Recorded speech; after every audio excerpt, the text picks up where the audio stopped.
A gente vê logo nesse princípio de O Homem Revoltado, o Camus dizendo que o ensaio pretende investigar se é justificável o assassinato como um crime de lógica. Um crime de lógica que, segundo ele, é aquele crime apoiado num raciocínio, apoiado numa ideologia ou doutrina. Mas a gente percebe logo nessa introdução em que o Camus diz isso, que ele já tomou a posição dele. Ele deixa claro que ele não considera justificável.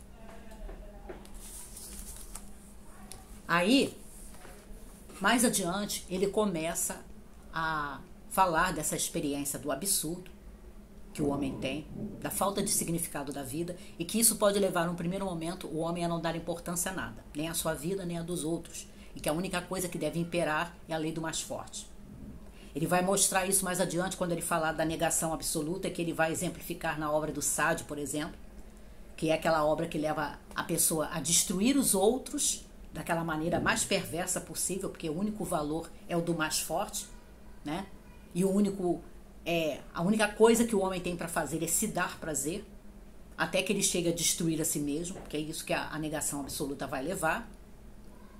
Mas, segundo Camus, quando o homem começa a ter essa experiência e reflete mais sobre o absurdo, sobre a falta de sentido, ele se dá conta de que se ele é capaz de pensar e se confrontar com esse absurdo, é porque ele está vivo.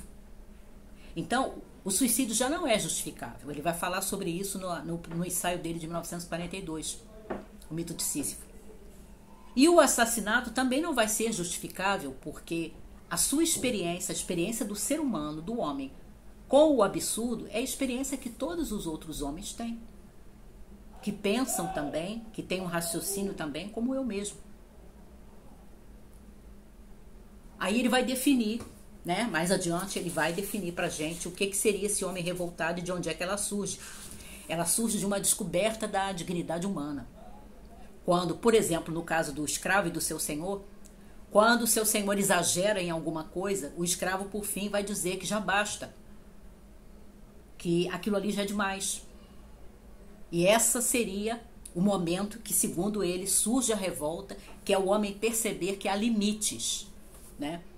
Que existe um limite, existe um padrão moral, mesmo que o escravo ainda não questione a escravidão, mas existe um padrão do qual não se pode passar.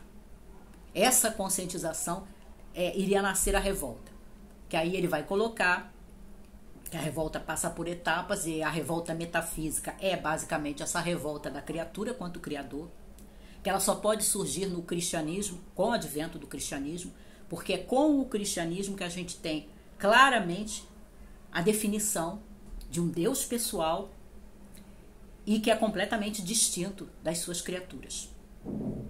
Que era uma coisa que não acontecia, por exemplo, no paganismo da Antiguidade Clássica, em que deuses e homens se relacionam, em que deuses têm os mesmos defeitos que os seres humanos e que seres humanos que fazem determinados feitos notáveis podem se tornar deuses ou semideuses, como acontece na mitologia greco-romana.